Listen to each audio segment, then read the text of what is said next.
দীর্ঘক্ষণ সময় হাবিবি কিবরিয়া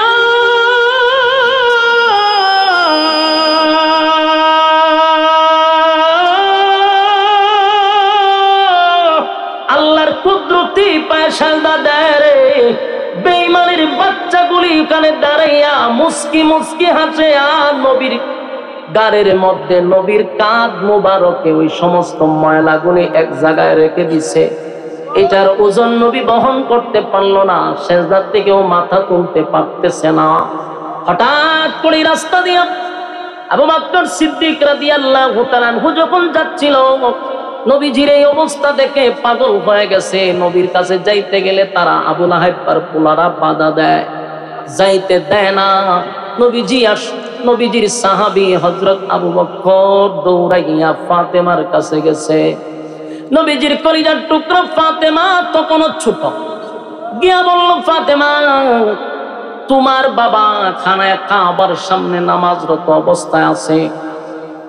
ওই আবু লাহাবের ছেলেরা কিছু দুষ্ট লোকেরা আমার হাবিবের কাঁধের মধ্যে উটের নারী বুড়ি রাখছে। নবীজি সেজদা থেকে উঠতে পারতেছে না।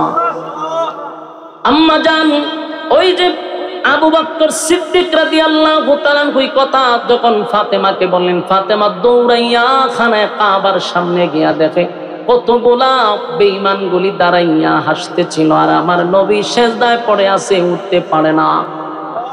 ফাতেমা সেখানে গিয়া বলে, এই মক্কার মানুষেরা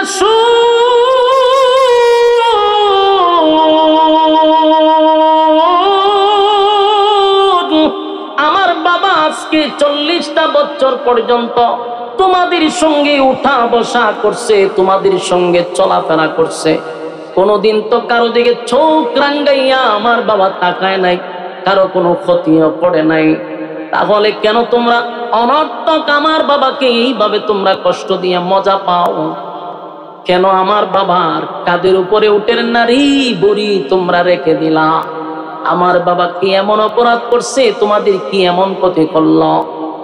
আল্লাহর হাবিবের মেয়ে ফাতেমা ছোট ছোট হাতগুলা দিয়া সেদিন বাবার কাঁধ থেকে উটের নারী বুড়িগুলি সরায়া দেয়। আল্লাহর হাবিব তখন সেজদা থেকে মাথা মুবারক উঠাইয়া নবীজি যখন সালাম পিরালেন ডাইনে বামে, সালাম পিরাইয়া নবীজি কোনোদিন ওই অভিশাপ দেয় না। নবীকে পাথর মারার পরে অভিশাপ দেয় না, রক্তাক্ত হয়েছে নবী কোনোদিন অভিশাপ দেয় না। ফেরেশতা পর্যন্ত আল্লাহ পাঠাইছে। তাই ফেরে ময়দানে যখন নবী রক্তাক্ত হয়েছে, ফেরেশতাকেও পাঠাইছে, আপনি বলুন আমি ব্যবস্থা নিই। আল্লাহর হাবিব অভিশাপ দেয় না রে, হেদায়েতের জন্য আল্লাহর কাছে ভিক্ষা চাইছে। কিন্তু সেদিন নবী সেজদার থেকে মাথা মুবারক উঠাইয়া নবীজি কাবার দিকে তাকাইয়া চোখের পানি ছেড়ে দিয়া কে দাঁড়ি নবীর সুন্নত। আমাদেরকে যদি এই কারণে কেউ মৌলবাদ বলে, বুঝবেন আমাদেরকে ছোট করে না, স্বয়ং রাসূলকে ছোট করছে। আমরা দেখলে অনেকের খাজ্জানি শুরু হয়ে যায়, ঠিক নেই? তবে সান্দু বালা করে জানো, যে যাদেরকে তোমরা দেখলে বাঁকা চোখে তাকাও, বাংলাদেশে তাদের অবদান সব সময় বেশি। ইলাহা লা ইলাহা ইল্লাল্লাহ লা ইলাহা নেই কোনো মাবুদ আল্লাহ ছাড়া, নেই কোনো মাবুদ আল্লাহ ছাড়া, এক খোদার পর দুই খোদা আর তিন খোদা মোরা কিছু মানি না, বলো লা ইলাহা ইল্লাল্লাহ লা ইলাহা ইল্লাল্লাহ লা ইলাহা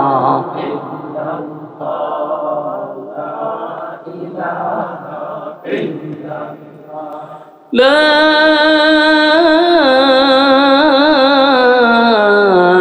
ইলাহা ইল্লাল্লাহ মুহাম্মাদুর রাসূলুল্লাহ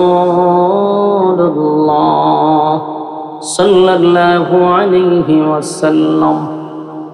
আলহামদুলিল্লাহ, ব্রাহ্মণবাড়িয়া জেলার অন্তর্গত সুতিয়াড়া মাস্টার বাড়ি যুবক বৃন্দের উদ্যোগে আয়োজিত আজকের এই ওয়াজুদুয়ার মাহফিলের সম্মানিত সভাপতি মুফতি আখতারুজ্জামান সাহেব দামাত বরকাতুহুম, আরও আছেন মুফতি হুসাইন আহমদ হাবিবি সাহেব।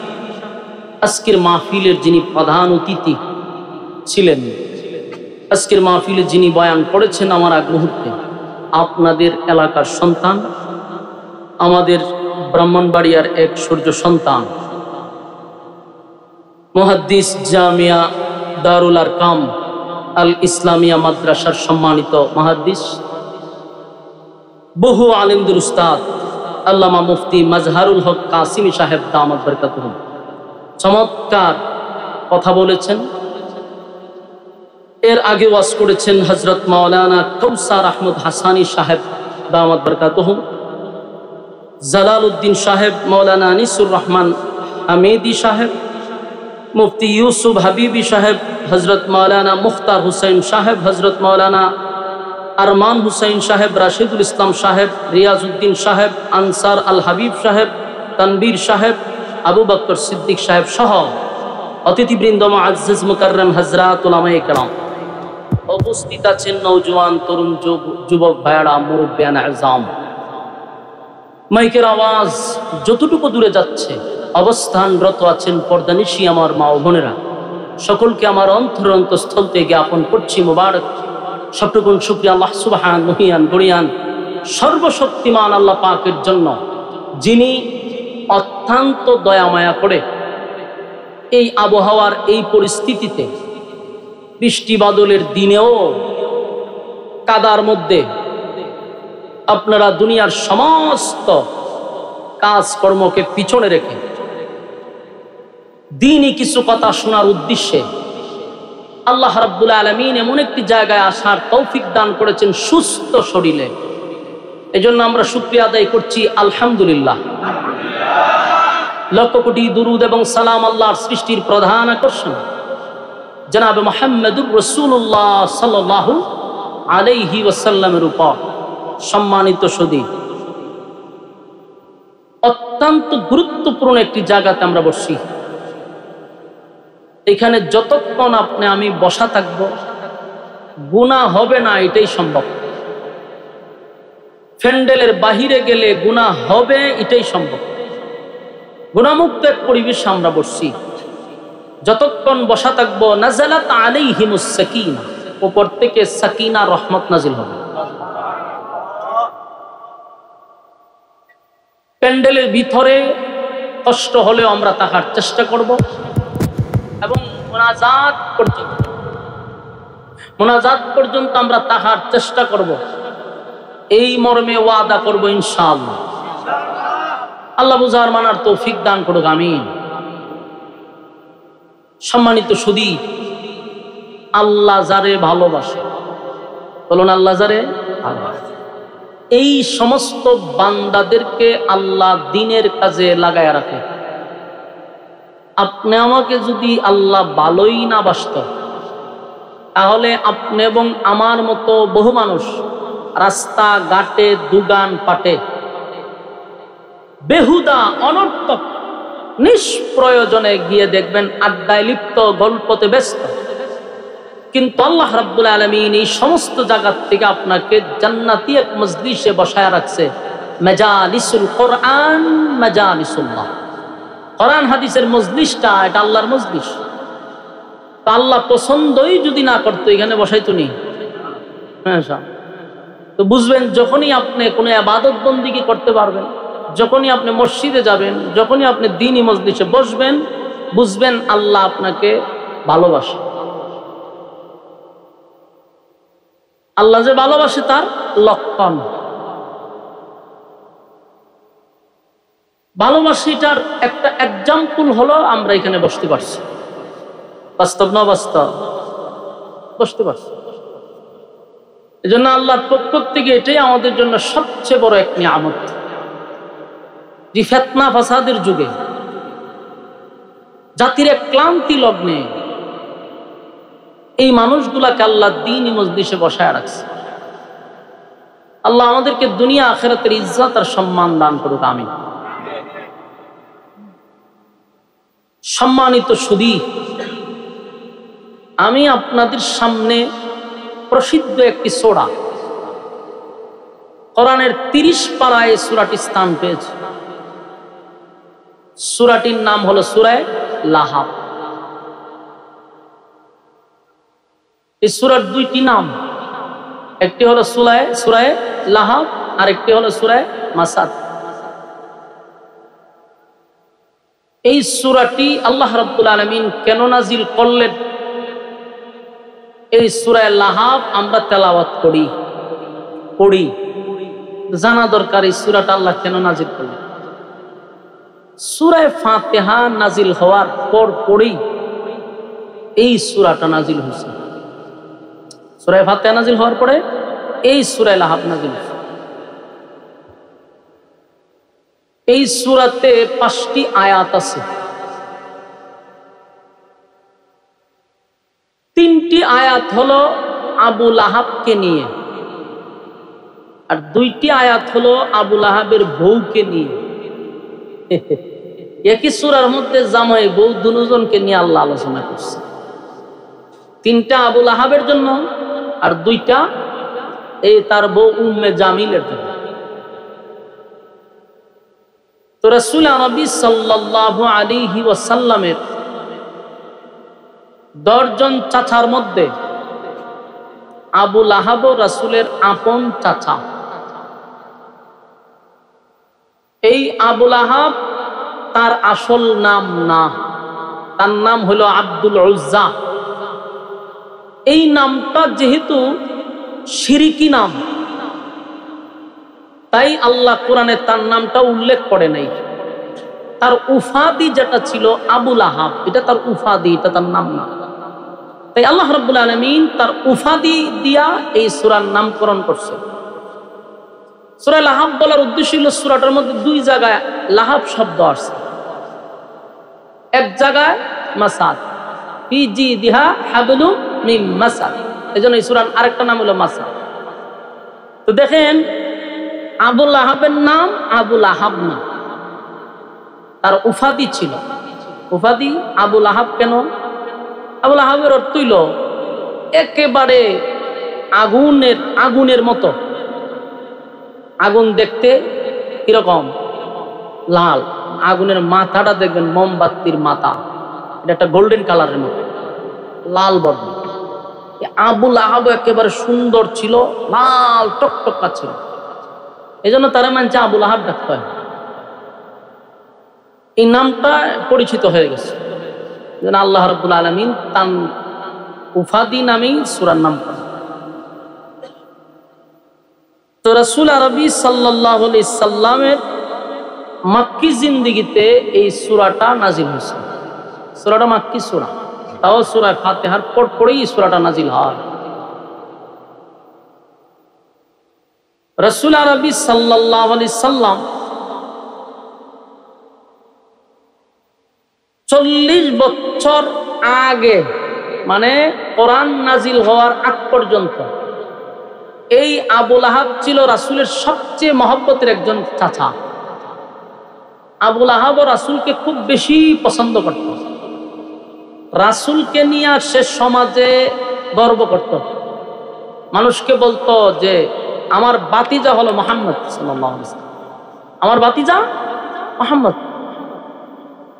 আমার ভাই দুনিয়ার থেকে বিদায় হয়ে গেছে, আমার ভাই আব্দুল্লাহর বংশ টিকছে। বিভিন্ন গর্ব করত রাসূলকে নিয়ে। সমাজের মধ্যে সে ইচ্ছাকৃত ভাবেই একটু প্রচার করার চেষ্টা করত যে আমার বাতিজা, গর্ব করে বলত। দেখেন, আবু লাহাব রাসূলের আগমনে অনেক খুশি ছিল, খুবই খুশি। সর্বপ্রথম যে আবু লাহাবকে ঘোষণা দিছিল যে আপনার বাতিজা দুনিয়াতে আগমন করছে, যেই গোলাম, যে দাসী তার কাছে আসছিল, খবরটা নিয়ে খুশিতে আনন্দে এই বান্দি শাহাদাত আঙ্গুলের ইশারার দ্বারাই তারা আজাদ করে দিচ্ছে। তুই যখন আমাকে খুশির সংবাদ শোনাইছ, তোর আমি আজাদ করে দিচ্ছি। কতটুকু খুশি হয়েছে রাসূলের আগমনে। আবুল আহাবের সাথে গভীর সম্পর্ক ছিল, খুবই মহব্বত ছিল রাসূলের সঙ্গে। কোরআন নাজিলের আগ পর্যন্ত রাসূল আরবি সাল্লাল্লাহু আলাইহি সাল্লাম এই আবুল আহাব রাসূলের বিরোধিতা করলো কোন সময়? রাসূলের বিরোধিতা করছে যখন রাসূল আরবি সাল্লাল্লাহু আলাইহি সাল্লামকে আল্লাহ রাব্বুল আলামিন বলল যে আপনি একটা কাজ করেন, এখন থেকে শুধু গোপনে আপনি যদি খালি কালেমার দাওয়াত দেন তাহলে হবে না, গোপনে দাওয়াত দিলেই হবে না, আপনি মানুষের কাছে প্রকাশ্যে কালেমার দাওয়াত দেওয়া শুরু করেন। তো রাসূল আরবি সাল্লাল্লাহু আলাইহি সাল্লাম তখনকার যুগে একটা পাহাড় ছিল, যে সাফা পাহাড়, যেটা একেবারে হেরামের কাছাকাছি। এই সাফা পাহাড়ের কাছে ওটার নিয়ম ছিল, এটার উপরে যখন মানুষ দাঁড়ায় যখন কথা বলতো তখন মানুষ বুঝতে পারতো নিশ্চয়ই কোনো গুরুত্বপূর্ণ কোনো এলান। তো এটার উপরে কেউ দাঁড়ায় বক্তব্য দিলে মানুষের যত কাজই থাকতো, যত ব্যস্তই থাকতো, সব কাজকর্ম বাদ দিয়া দৌড়াইয়া এই পাহাড়ের নিচে গিয়া দাঁড়াইতো মানুষ, যে না জানে কি বলতে আসছে। তো রাসূল ইতিপূর্বে কখনো এই পাহাড়ের উপরে উঠে নাই। রাসূল সাল্লাল্লাহু আলাইহি সাল্লামকে যখন আল্লাহ অর্ডার দিচ্ছেন এটা প্রকাশ করতে হবে, তো আল্লাহ রাসূল ওই সাফা পাহাড়ের উপরে উঠছে। উঠার পরে যখন রাসূলের গোষ্ঠীর লোকদেরকে ডাকতে লাগলো, আত্মীয় স্বজনদেরকে ডাকতে লাগলো, তো এমনিতেই পাহাড়ে কেউ ডাকলে এটাই গুরুত্বপূর্ণ, আবার উঠছে হইল রাসূল আরবি সাল্লাল্লাহু আলাইহি সাল্লাম, উনি তো এমনি গুরুত্বপূর্ণ একজন ব্যক্তি, আবার উঠছে ওই পাহাড়ে। তো মানুষ কয়ে রে আব্দুল্লাহর পুত্র মুহাম্মদ আমাদেরকে ডাকতেছে, এই পাহাড়ে ইতিপূর্বে তাকে আর কখনো উঠতে দেখি নাই, নিশ্চয়ই কোনো গুরুত্বপূর্ণ বার্তা আমাদের কাছে পৌঁছাবে। যে যাইতে পারে নাই ব্যস্ততার কারণে, দূরে থাকার কারণে, তার পক্ষ থেকে লোক পাঠাই দিছে যে আমার পক্ষ থেকে তুমি সেখানে উপস্থিত থাকো। চিন্তা করেন কত গুরুত্ব। রাসূল এটার উপরে পাহাড়ের উপরে দাঁড়াইছে পরে সবাই যার যার ঘর থেকে বাইরিয়া কাজকর্ম বাদ দিয়ে এই পাহাড়ের নিচে জোর হয়েছে। আগে তার মাইক আছে, ওইখানে দাঁড়ায়া ডাক দিলে সবাই শুনত। আবুল আহাব তার কাজকর্ম বাদ দিয়ে সেখানে গিয়ে উপস্থিত, গোত্রের লোকেরাও উপস্থিত। আল্লাহ রাসূল দাঁড়াইছে, সবাই বলল, যখন সবাই একত্রিত হয়েছে আল্লাহ রাসূল বললেন যে আমি আপনাদেরকে ইতিপূর্বে কখনো এইভাবে ডাক দেই নাই, একত্রিত করি নাই, এই পাহাড়ে উঠা কাউকে আমি ডাক দিই নাই, আজকে দাঁড়াইছি। আমি সর্বপ্রথম আপনাদেরকে জিজ্ঞাসা করব, এই মুহূর্তেই যদি আমি আপনাদেরকে এখন বলি যে আমার পিছনে অস্ত্র নিয়ে দাঁড়ায় আছে একদল বাহিনী আপনাদের উপরে হামলা করবে, বিশ্বাস করবে? সবাই এক বাক্যে তখন জবাব দিছে, অবশ্যই বিশ্বাস করবে। রাসূল জিজ্ঞাসা করলেন, কেন বিশ্বাস করবেন? কয়, আমরা তোমার সঙ্গে উঠা বসা করছি 40 বছর। এই 40 বছর জীবনে যতগুলা সময় তোমার সাথে আমরা পার করছি, তোমার জীবনের অ্যানালাইজ করছি, কোনো দিন ভুলেও সজাগে ঘুমাতে কোনো অবস্থায় তোমাকে একটা মিথ্যা কথা বলতে আমরা কখনো শুনি নাই। চিন্তা করছে এখানে এমন কোন লোক আছে আমরা বলতে পারবো যে আমরা জীবনে মিথ্যা কথা কইছি না? এমন কোন আল্লাহর ওলিও নাই। বাস্তব না বাস্তব? পৃথিবীতে একটা আল্লাহর ওলিও হইতো না যে আমি মিথ্যা কথা কইছি। কিছু মিথ্যা কথা তো বউয়ের কাছে বলাও যায় যাচ্ছে কোনো কোনো ক্ষেত্রে, আমরা অনেক সময় এটা একটা অজুহাত দিয়া দিই, কিন্তু রাসূলের ক্ষেত্রে কোনোদিন একটা মিথ্যা কথা বলে নাই। এই জন্য মক্কার মানুষ কয় অবশ্যই বিশ্বাস করো। রাসূল আগে এক কিতাও আবার আরেকটা ওয়াজ বাজে বন্ধ করেন, বক্তা সরাসরি ওয়াজ করতেছি থেকে আবার আরেকটা লাগাইতে রাখছে, বন্ধ করে দেব। আমি তো সরাসরি সরজমিনে উপস্থিত না হওয়া, আমারও তো দেখতে আছে অবহনার বাজার কথা। এখন দেখেন রাসূল আগে তাদের কাছ থেকে ভিতরে কথাটা বাইর করছে, যারা আমারে কতটুকু বিশ্বাস করছে, দেখে না 100 তখন কইল যে আমারও তোমরা এত বিশ্বাস করো, বিশ্বাসের জায়গায় আমি ছিলাম, আসি, থাকবো, জীবনে মিথ্যা বলি নাই, বলবো না, ভবিষ্যতেও না। তাহলে শোনো, আজকের থেকে তোমরা আমার সঙ্গে পড়ো কুলু লা ইলাহা ইল্লাল্লাহ তুফলিহুন। তোমরা আমার সঙ্গে পড়ো লা ইলাহা ইল্লাল্লাহ, নেই কোনো মাবুদ আল্লাহ ছাড়া, আর মুহাম্মদুর রাসূলুল্লাহ সাল্লাল্লাহু আলাইহি সাল্লাম আমি আল্লাহর বান্দা এবং রাসূল। তার কারণ হইল রাসূলকে এতদিন তারা বলতো আব্দুল্লাহর পুত্র মুহাম্মদ, রাসূলুল্লাহ বলতো না। এই মেসেজ দিয়া বললেন যে আল্লাহর পক্ষ থেকে আমি শুধু মুহাম্মদ নয়, রাসূলুল্লাহ সাল্লাল্লাহু আলাইহি ওয়াসাল্লাম। আর আল্লাহর পক্ষ থেকে আমি যে কথাগুলি বলতেছি এতদিন তো মিথ্যা বলি নাই, এখন আরো না সত্য বলছি, এখন আরো সত্য হবে। তোমরা যদি আমার কথা না মানো, না শুনো, তাহলে এই পৃথিবীর আড়ালে একদল বাহিনী আছে, আমাদেরকে গ্রেফতার করবে, রিমান্ড দিবে, মারবে, অস্ত্র সহ বাহিনী আছে। তাই তোমরা যদি আমার কথা মেনে নাও, ইহকাল পরকালে তোমরা শান্তিতে থাকবা। চিন্তা করেন, জীবনে যে মিথ্যা কথা বললো না, এই লোক দাঁড়ায়া বলছে দুনিয়া আখিরাতে তোমরা শান্তিতে থাকবা। ওই মজলিসে যিনি উপস্থিত ছিল তার নাম হলো আবু লাহাব, আব্দুল উজ্জাহি আবু লাহাব। সে তখন দাঁড়ায়া বলল, এই কারণেই বুঝি আমাদেরকে কেন ডাকছ, আমরা পুরা দিন ডারে তুমি মাটি করলা। তখন সে রাসূলকে অভিশাপ দিল যে তুমি ধ্বংস হও, আমাদের দিনটাকে তুমি ধ্বংস করছো, তুমি ধ্বংস হয়ে যাও, নাউজুবিল্লাহ। রাসূলকে তখন পাতন নিয়ে দাঁড়াইছে, অসম্মানী করছে। আল্লাহ রাব্বুল আলামিন তার বন্ধুর অপমান সহ্য করতে পারে নাই, এই জন্য আল্লাহ তার প্রতিবাদ দাঁত ভাঙ্গা জবাব দেওয়ার জন্য তখন এই সূরা লাহাবটা নাজিল করে। এই হলো সূরা লাহাবের শান নজুল, নাজিল করছে।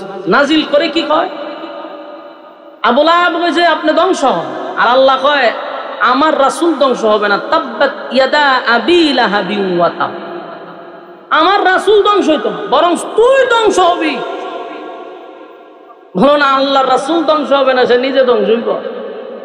আল্লাহ কয় আমার রাসূল ধ্বংস হবে না, তুই নিজেই এবং তোর 2 হাত ধ্বংস হবে। ধ্বংস হয়ে গেছে অলরেডি, না ধ্বংস হইব, কবে ধ্বংস হয়েছে। তবে আয়াতগুলি রয়েছে কেন, এই আয়াতগুলি বলার উদ্দেশ্য হলো কোরআন তার বিশেষ কোনো প্রেক্ষাপটে না, কিন্তু তার হুকুম থাকবে কিয়ামত পর্যন্ত।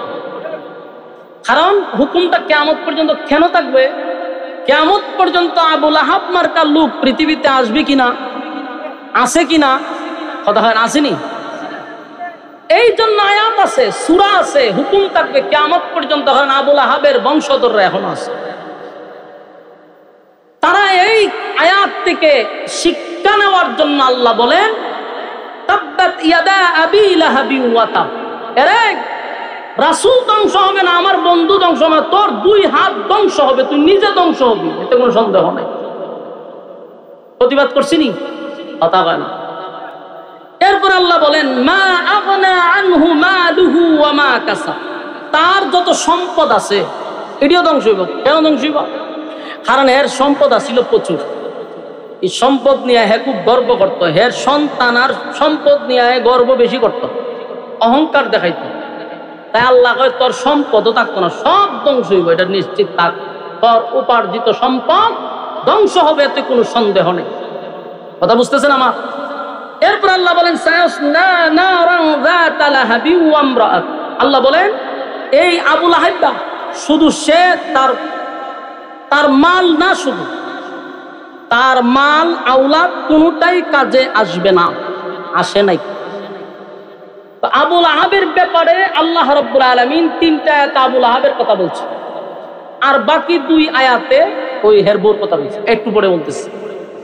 তো দেখেন প্রথম কথা হলো সে মজলিসে দাঁড়ায়া বলছে সারা দিনের কাজকর্ম বাদ দিয়ে আমরা আসছি তোমার কাছে, আর তুমি বুঝি গো আমরা বাপ দাদা ধর্ম ছাইরা দিতাম, এখন থেকে বুঝি একজনকে আমরা মানতাম, আর তোমারে মোহাম্মদ না বলে এখন শুধু রাসূলুল্লাহ বলতো। এই সময়টা তো আমাদের নষ্ট করছো তুমি, ধ্বংস। আল্লাহর সাথে সাথে কি করছে? জবাব দিয়া দিছে। আল্লাহ বলেন আমার বন্ধুকে যখনই কেউ আঘাত করবে, কথা বলবে, আমি তখনই তার প্রতিবাদ করি। সুবহানাল্লাহ। আসেনি রাসূল প্রতিবাদ করা লাগে নাই, আল্লাহ নিজেই প্রতিবাদ করছে। আল্লাহকে অনেক মানুষ গালি দেয়, দেয় না? আল্লাহ আপনারা আমার ওয়াজ বুঝুননি, আমার কথা বুঝুন, তা আপনারা দিয়ে হ্যাঁ হুকুস্তা নাই। একটু হ্যাঁ না বললে আমার কথা বলার আগ্রহটা বাড়বে, আর যেইভাবে আপনারা চুপ করে বসে রয়েছে কথা বলার আগ্রহ আরো নষ্ট হবে। আবার হইল এটা ব্রাহ্মণবাড়ি, ব্রাহ্মণবাড়ির মানুষ তো একটু জজবা বেশি, তাহার কথা ঠিক না? ময়মনসিং গেলে আমরা ওয়াজ করি, তখন শ্রোতা ও সাতবুল মুরিদা বইয়ে তাই এরারে যতই কন একটু হ্যাঁ হু করবার কোনো কাম না, বেশি করে লোক আপনি কোয়ান হ্যাঁ বুঝছি তো কোনো কাম হইতো না। ব্রাহ্মণবাড়ি আর মানুষের জজবা একটু বেশি। আপনাদের কাছে যদি আওয়াজ না পাই তো বাংলাদেশে কোনো আওয়াজ করে আর মজা পাওয়া যেত না, ঠিক নেই? 2 নাম্বার কথা হলো আমি আপনার খুব পরিচিত বক্তা। আমার জীবন আমি যত ওয়াজ করছি এর চেয়ে বেশি ওয়াজ করছি ব্রাহ্মণবাড়িয়াতে। গত বছর অলি গলি কোনো বাদ নাই, সব জায়গাতে ওয়াজ করছি। দিয়ে এই বছর একটু বাদ মনে মনে চিন্তা করছিলাম এই বছরটার ব্রাহ্মণ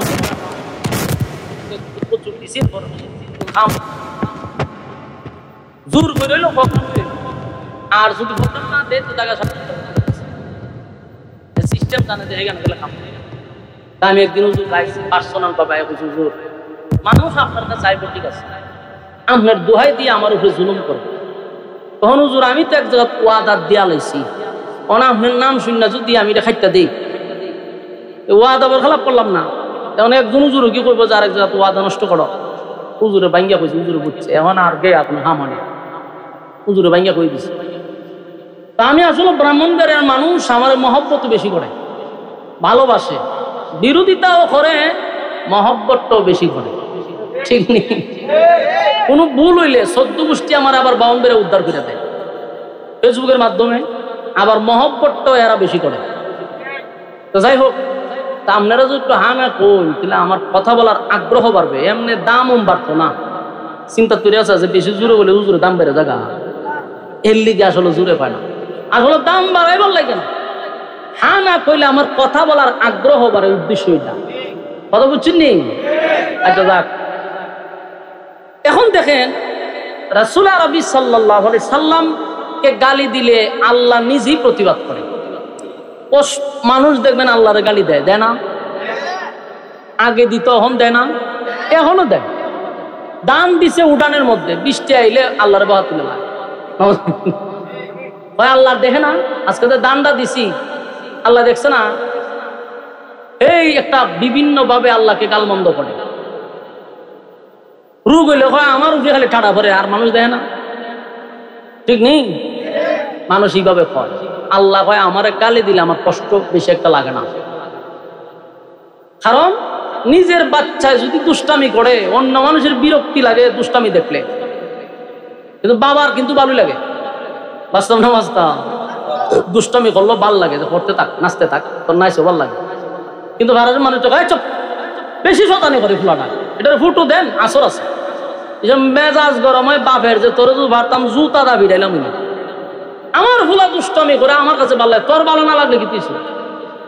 ঠিক আল্লাহ বলেন আমার বান্দা আমার ইবাদত করেও না, আমার গালিও দেয়, এরপরে আমার বেশি একটা লাগে না, করুক দে, প্রতিবাদও করে না, ঠাড়া ভালা নেই আপনার রূপে। আপনাদের কন ডান্ডা দিচ্লাম আল্লাহ গের করে দেখে না, এই সময় তো আপনার রূপে ঠাড়া ভালাই তারে, কিন্তু আল্লাহ ভালা না। সারাদিন আল্লাহর বিরোধিতা করতেছেন, নাফরমানি করতেছি আমরা, প্রতিনিয়ত আল্লাহর নাফরমানি করি। আল্লাহকে খানা বন্ধ করছে? সহালে ইচ্ছা মতে আল্লাহ নাফরমানি করছি, দুপুরে নাফরমানি করছি, রাত্রে নাফরমানি করছি, এই 3 ওয়াক্ত নাফরমানি করার পর পরের দিন সকালে খানা বন্ধ করছে, খানা রেডি। সুবহানাল্লাহ। কেন? আল্লাহর মায়া দয়া বেশি। সুবহানাল্লাহ। আল্লাহ রাব্বুল আলামিন বলেন, বান্দা বান্দির প্রতি আমার মায়া দয়াটা একটু বেশি। আমারে গালি দিলেও আমার কষ্ট লাগে না। কত বান্দা বান্দি আমারে গালি দেয়। বিভিন্ন প্ল্যাটফর্মে ঢুকে দেখবেন অনেক নাস্তিকরা আমার আল্লাহরে গালি দেয়, কতভাবে কটাক্ষ করে, কিন্তু আল্লাহ চাইলে তোর তারে ঠাড়া ফালাইয়া জাগাত মেরা লওয়ার কথা। কিন্তু আল্লাহ তারে 3 বেলা খাবার দেয়, স্বাস্থ্য ভালো রাখে। জাগাতি রাগ করে তারে ধ্বংস করে না, তার উপরে গজব দেয় না রে। আল্লাহ বলেন, আমার বান্দা গালি দেয়, আমার নাফরমানি করে, তারপরও বান্দার খানা বন্ধ করি না, কারণ এই বান্দারে আমি 10 মাস 10 দিন লাগাইয়া বানাইছি। আমি আল্লাহ আমার বান্দা বান্দিরে হুকুম দিয়া বানাই না, আমি আল্লাহর কুদরতি হাত দিয়া বান্দারে বানাইছি। তাই বান্দার প্রতি আমার যে একটু মায়া দয়াটা বেশি। আল্লাহ বলেন, তাই আমি গজব দেই না। কিন্তু আল্লাহ যেটা সহ্য করে না, যেটা বরদাস্ত করে না, এটা হলো কোন বান্দা বান্দি যদি আমার মালিকরে গালি দেয়, আল্লাহ বরদাস্ত করে রে। কিন্তু কেউ যদি আমার নবীরে কটাক্ষ করে, স্বয়ং আল্লাহ বরদাস্ত করে না। এটা আল্লাহ সহ্য করতে পারে। এই আবু লাহাব আমার নবীরে এই মানুষের সামনে, এতগুলা মানুষের সামনে, নবীর আত্মীয় স্বজনদের সামনে যেইভাবে কটাক্ষ করছে, নবীরে ধ্বংস হয়ে যাওয়ার কথা বলছে, আমার আল্লাহ কয় আমি বরদাস্ত করতে পারলাম না। আমার বন্ধুরে গালি দিলি, আমি বরদাস্ত করতে পারলাম না। তাই আল্লাহ জবাব দেওয়ার জন্য দাঁত ভাঙ্গা জবাব দিছে, সূরা লাহাব নাজিল করে। এটা আল্লাহর প্রতিমা। অসংখ্য জায়গায় আল্লাহর বিরোধিতা করলে আল্লাহ কোরআনের আয়াত নাজিল করে নাই তাৎক্ষণিক, কিন্তু নবীর বিরুদ্ধে কেউ কথা বললে আল্লাহ অ্যাকশন নেয়। আমার যুবক ভাইয়েরা, আবু লাহাব কিন্তু আমার নবীরে বড় মহব্বত করত। কোরআন নাজিলের আগ পর্যন্ত, কালেমার ঘোষণা দেওয়ার আগ পর্যন্ত নবীরে ভালোবাসত। এত সম্পর্ক ছিল, এত সম্পর্ক ছিল, মানুষের সামনে গর্ব করে বলতো, এটা আমার ভাতিজা, আমার ভাতিজা, আমার ভাইয়ের সন্তান, আমার ভাই নাই রে, আমার ভাইয়ের একটা বংশ বিস্তার হবে, আমার ভাইয়ের বংশধর, খুব গর্ব করে বলতো। আর এত সম্পর্ক ছিল, নিজের 2টা ছেলে, আবু লাহাবের 2টা ছেলেকে আল্লাহর নবীর 2জন মেয়ের সঙ্গে বিবাহ দিছে। চিন্তা করছেন, আবু লাহাব নবীর আপন চাচা, আবার বিয়াই নবীর একজন মেয়ে হলো কুলসুম নামক একজন মেয়েকে বিয়া দিছে তার এক ছেলের সাথে। আরেকজন হলো রুকিয়া, ওনারও বিবাহ দিছে। তাহলে একদিকে কি চাচা, আর একদিকে কি সম্পর্ক কম থাকলে হয় না বেশি থাকলে? এতটা সম্পর্ক হওয়ার কারণে, এতটা সম্পর্ক হওয়ার কারণে চাচার ছেলের সঙ্গে নিজের মেয়ের বিবাহ দিয়া দিছে। খুব মধুর সম্পর্ক। কিন্তু যখন আল্লাহর হাবিব কালেমার দাওয়াত লইয়া মানুষের সামনে দাঁড়াইল, তখনই আবু লাহাব এত মহব্বত, এত ভালোবাসার মাঝখান দিয়া এটার বিরোধিতা করল। এই জন্য দেখবেন অনেক মানুষের সাথে আলেমদের বড় মহব্বত থাকে, ভালোবাসা থাকে, কিন্তু ইমামের সব তার ভালো লাগে, খুব ভালো। কিন্তু এই ইমাম যখন মসজিদের মিম্বরে বসে সুদের ঘুষের ওয়াজ করে, পর্দার ওয়াজ করে, সাদার বিরুদ্ধে ওয়াজ করে, জেনার বিরুদ্ধে ওয়াজ করে, তখন ওই মুসল্লির কাছে ইমাম ভালো হতে পারে না, খতিব সাহেব ভালো হতে পারে না।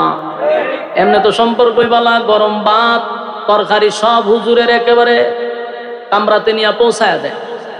কিন্তু যখনই ওই লোক সুদ খায়, সুদের বিরুদ্ধে ওয়াজ করলে এই ইমাম সাহেব কি কোনোদিন ভালো হইতে পারবো? এই লোকের কাছে কোনোদিন ভালো হতে পারবে? আবু লাহাব চিন্তা করলাম, আব্দুল্লাহর পুত্র মুহাম্মদ আমার ভাতিজা যে কথাগুলি তুলে ধরছে, যদি এটা সমাজে বাস্তবায়ন হয় রে, তাহলে আজকের থেকে চাঁদাবাজি করতে পারবো না, দুর্নীতি করতে পারবো না, বোতল টানতে পারবো না, আমি দুর্নীতিও করতে পারবো না। তাই মুহাম্মদের কথা সব মেনে নিলে আমার ব্যবসায় লালবাতি জ্বলবে, এটাই তার টার্গেট ছিল। আর বাপ দাদার ধর্ম পালন করে আসতেছি, সেখানেও সে আমার ভাতিজা হইয়া বাধা দিল। তাই তো বরদাস্ত করতে পারলো না, দাঁড়ায়া গেল। যুবক বায়না, আপন চাচা যদি দাঁড়ায়া যায়, আর বাকি 23 বছর পর্যন্ত সবচেয়ে বেশি শত্রুতা বিরোধিতা এই আবুল আহাব করছে। আবুল আহাব বিরোধিতা করছে। এই আল্লাহর হাবিবের সঙ্গে যখন কালেমার দাওয়াত দিতে লাগলো, তখন এতটা শত্রুতামি হয়ে গেল যে আপন 2টা ছেলের সঙ্গে নবীর বিবাহ দিছিল। ঘরের ভিতরে গিয়া 2 সন্তানকে দাঁড় করায়া বলে, আমার দুশ্মনের সঙ্গে কোনো সম্পর্ক নাই, যে আমার বাপ দাদার ধর্মের বিরুদ্ধে বলে, আমার সঙ্গে তার সম্পর্ক নাই, সুতরাং আমার ছেলে তার মেয়ের সঙ্গে সংসার করবে, এটা আমি মেনে নিতে পারবো না। নাউজুবিল্লাহ। 2 ছেলের নসিহত করছে, তোমরা তাড়াতাড়ি মুহাম্মদের 2 মেয়েকে তালাক দিয়া দাও। নাউজুবিল্লাহ। চিন্তা করেন কত বড় কপাল পোড়া, হ্যাঁ, কপাল পোড়ার ঘরের কপাল পোড়া। 2টা মেয়ে তার ছেলের সঙ্গে বিবাহ ছিল, 2টা মেয়েকে বাবার কথা শুই না তালাক দিয়া দিল। সেদিন আমার নবীর মনের মধ্যে বড় আঘাত লাগছে রে। দেখবেন কোন মেয়ে যদি তালাক হয়ে যায়, এটা সবচেয়ে বেশি আঘাত লাগে বাবার কলিজায়। একটা মেয়ের তালাক দিয়া বাবার বাড়ি পাঠায়া দিলে বাবার কলিজায় আঘাত লাগে। আল্লাহ নবীর 2টা মেয়েকে তালাক দিয়া দিল রে, নবীজির মনেও কষ্ট পাইল। আল্লাহ নবীর 2টা মেয়ে একসাথে করে চলে আসছে। সে আবুল আহাব নবীর এত বিরোধিতা করত। আবুল আহাবের 2টা ছেলে ছিল, এটিও বড় মারাত্মক। বাপ যেমন হুলাডির, এই 2 শয়তানগুলি এটিও বিরোধিতা করত, অথচ আপন শ্বশুর এর বড় বিরোধিতা করছে। হাবিবে কিবরিয়া যখন নামাজে দাঁড়াইতো, এই 2টা টিটকারি মস্কারি করত। আল্লাহর হাবিব একদিন খানায় কাবার সামনে যখন নামাজ পড়তেছিল, নবীজি সিজদায় গেছে। ওই আবুল আহাবের 2 ছেলে সেখানে উপস্থিত। তারা হাসাহাসি করে বলতেছে, কে পারবি রে এই মুহূর্তে উটের কিছু নারী বুড়ি আর উটের কিছু ময়লা আবর্জনা মুহাম্মদের গায়ে রেখে দিতে। নাউজুবিল্লাহ। চিন্তা করেন কত বড় বেয়াদব। একজন বলল আমি পারবো, কত বড় বেয়াদব। আল্লাহর হাবিব তখনও কানায় কাবার সামনে সেজদা দিচ্ছিল। উটের নারী বুড়ি, উটের ময়লা সহ সব একত্রিত করিয়া আমার নবীর ঘাড়ের মধ্যে রেখে দিছে রে। আল্লাহর হাবিব আর সেজদা থেকে উঠতে পারে না। দীর্ঘক্ষণ সময় হাবিব কিবরিয়া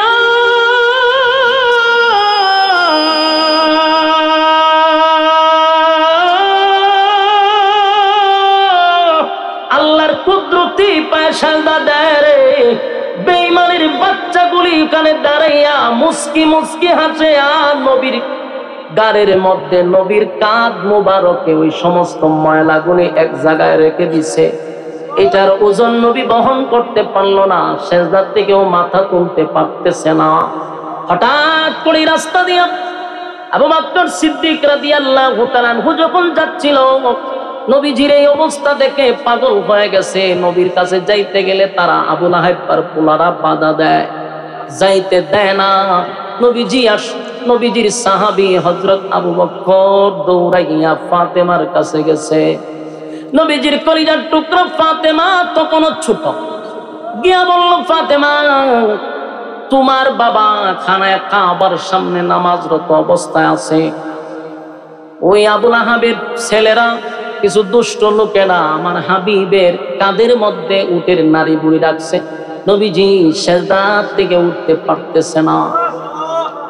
আম্মা জান, ওই যে আবু বকর সিদ্দিক রাদিয়াল্লাহু তাআলা ওই কথা যখন ফাতেমাকে বললেন, ফাতেমা দৌড়াইয়া খানায় কাবার সামনে গিয়া দেখে কতগুলা বেঈমানগুলি দাঁড়াইয়া হাসতেছিল, আর আমার নবী সিজদায় পড়ে আছে, উঠতে পারে না। ফাতেমা সেখানে গিয়া বলে, এই মক্কার মানুষেরা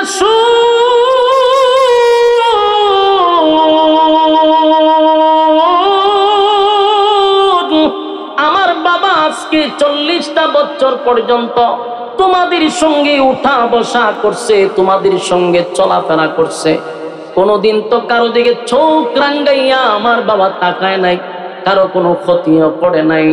তাহলে কেন তোমরা অনর্থক আমার বাবাকে এইভাবে তোমরা কষ্ট দিয়ে মজা পাও? কেন আমার বাবার কাদের উপরে উটের নারী বুড়ি তোমরা রেখে দিলা? আমার বাবা কি এমন অপরাধ করছে? তোমাদের কি এমন ক্ষতি করলো? আল্লাহর হাবিবের মেয়ে ফাতেমা ছোট ছোট হাতগুলা দিয়া সেদিন বাবার কাঁধ থেকে উটের নারী বুড়িগুলি সরায়া দেয়।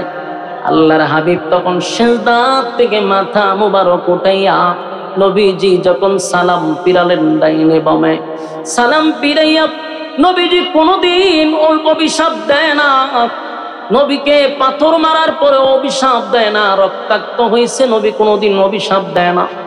ফেরেশতা পর্যন্ত আল্লাহ পাঠাইছে, তাই ফেরে ময়দানে যখন নবী রক্তাক্ত হয়েছে ফেরেশতাকেও পাঠাইছে, আপনি বলুন আমি ব্যবস্থা নিই। আল্লাহর হাবিব অভিশাপ দেয় না রে, হেদায়েতের জন্য আল্লাহর কাছে ভিক্ষা চাইছে। কিন্তু সেদিন নবী সিজদার থেকে মাথা মুবারক উঠাইয়া নবীজি কাবার দিকে তাকাইয়া চোখের পানি ছেড়ে দিয়া, কে দাঁড়ি নবীর সুন্নত। আমাদেরকে যদি এই কারণে কেউ মৌলবাদ বলে, বুঝবেন আমাদেরকে ছোট করে না, স্বয়ং রাসূলকে ছোট করছে। আমরা দেখলে অনেকের খাজ্জানি শুরু হয়ে যায়, ঠিক নেই? তবে সান্দু বালা করে জানো, যে যাদেরকে তোমরা দেখলে বাঁকা চোখে তাকাও, বাংলাদেশে তাদের অবদান সব সময় বেশি। কথা হয় না? পাগড়ি মাথায় দেখলে তোমাদের সুলকানি হয়, এই পাগড়িওয়ালা টুপিওয়ালারাই সব সময় তোমাদের পাশে ছিল, কোন দাদা বাবুরা তোমাদের পাশে ছিল না।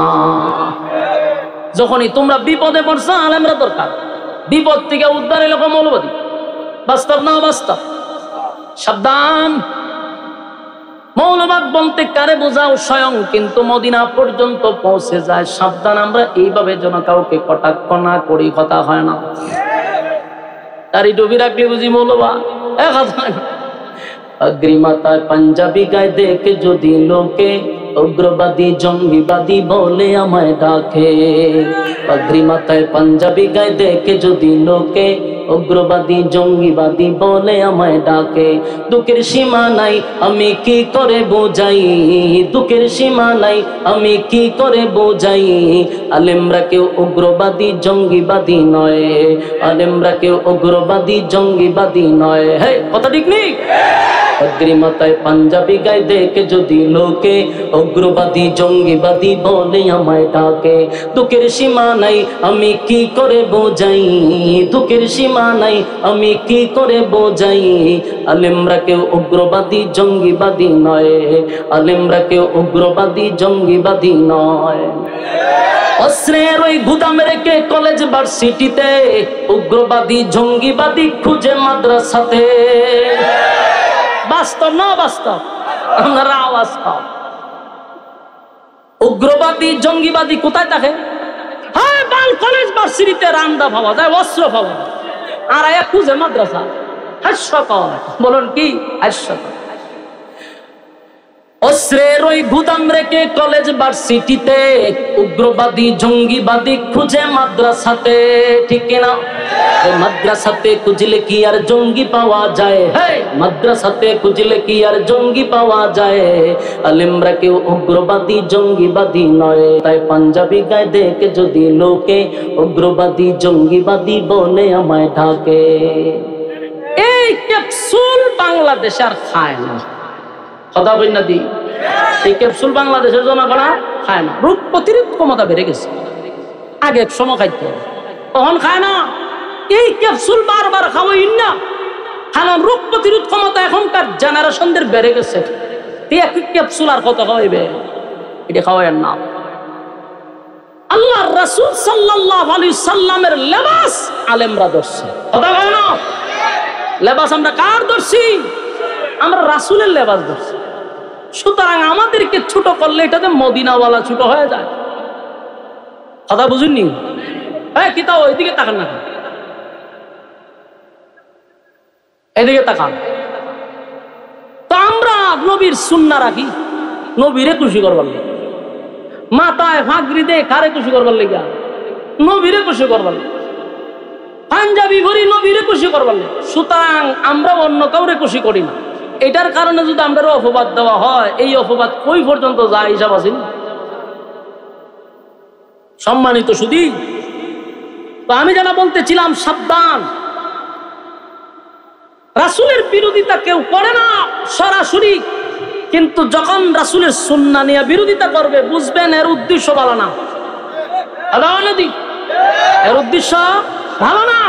ডাইরেক্ট বলতে পারে না, ইনডাইরেক্ট বলবে। উদ্দুর মাথা তো আমরা আছে, এই জন্য যেখানে এটার প্রতিবাদ করা দরকার আছে না নাই, প্রতিবাদ করতে। আমরা কি এর প্রতিবাদ করতাম? কোন চাই আমরার মধ্যে প্রতিবাদ আছে, আমরার মধ্যে আবেগ বেশি, বিবেক কম।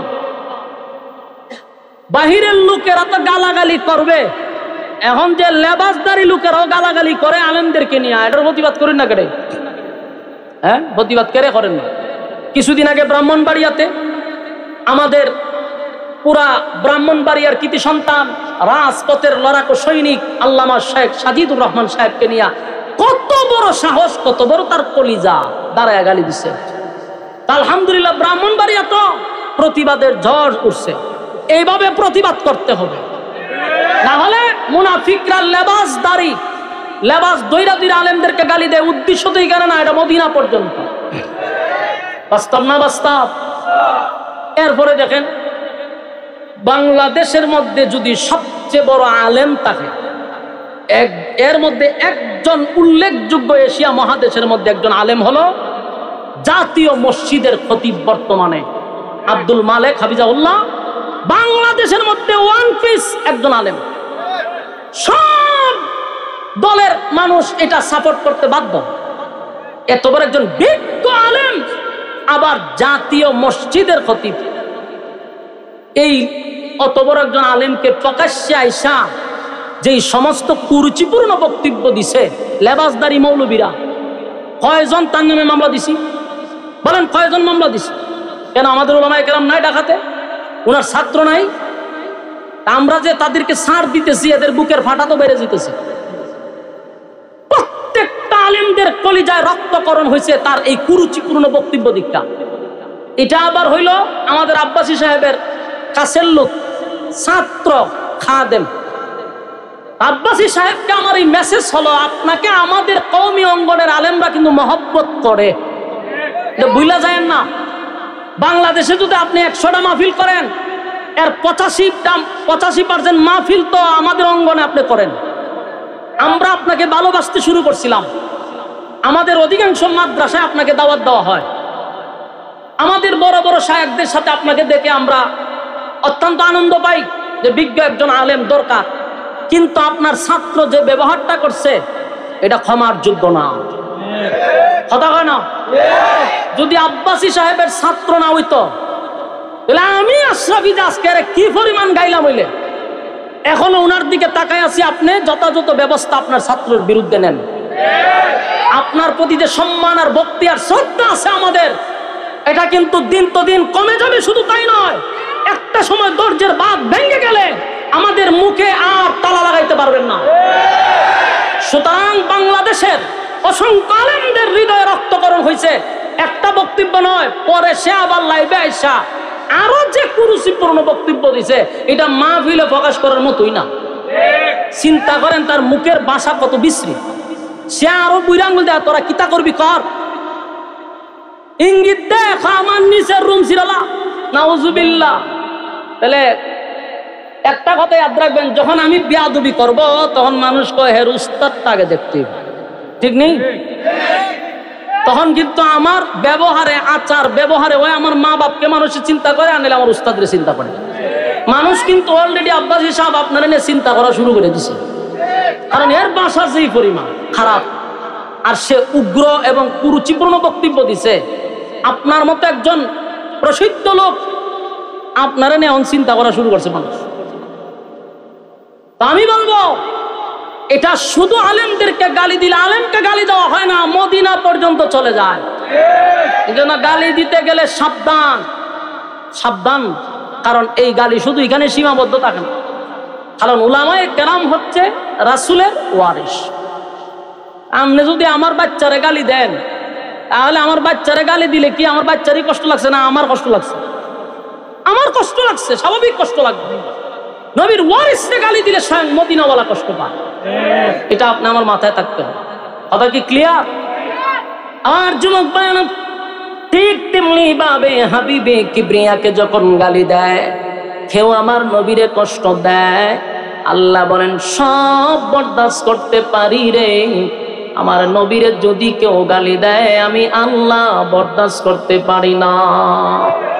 তাই আল্লাহ রাব্বুল আলামিন বলেন তাব্বাত ইয়াদা আবি লাহাবি ওয়া তাব্বা মা আগনা আনহু মালুহু ওয়া মা কাসাব سيصلى نارا ذات لهب وامرأته حمالة الحطب في جيدها حبل من مسد। আল্লাহ রাব্বুল আলামিন বলেন যখন আবু লাহাব আমার নবীর বিরুদ্ধে বক্তব্য দিল, আমি আল্লাহ স্পষ্ট ঘোষণা দিলাম, এ আবু লাহাব, আমার নবী ধ্বংস হবে না, বরং আমি আল্লাহ বলে দিলাম তুই ধ্বংস হবি, তোর 2 হাত ধ্বংস হবে এবং তোর মাল আওলাদ কোনটাই কাজে আসবে না। কাজে আসে নাই আমার যুবক ভাইরা। এরপরে দেখেন আল্লাহ বলেন, এরপরে 2 আয়াতে আল্লাহ বলেন যে আবু লাহাবের স্ত্রী উম্মে জামিল জাহান্নামের শিখাময় আগুনে জ্বলতে থাকবে। কেন বললেন? আবু লাহাবের স্ত্রী পর্যন্ত জাহান্নামের আগুনে জ্বলবে, কারণ তার মৃত্যুর পরেও আল্লাহ বলেন তার গলার মধ্যে জাহান্নামের রশি লাগানো হবে। এই কথা কি আমার আপনার না আল্লাহ নিজে বলছে?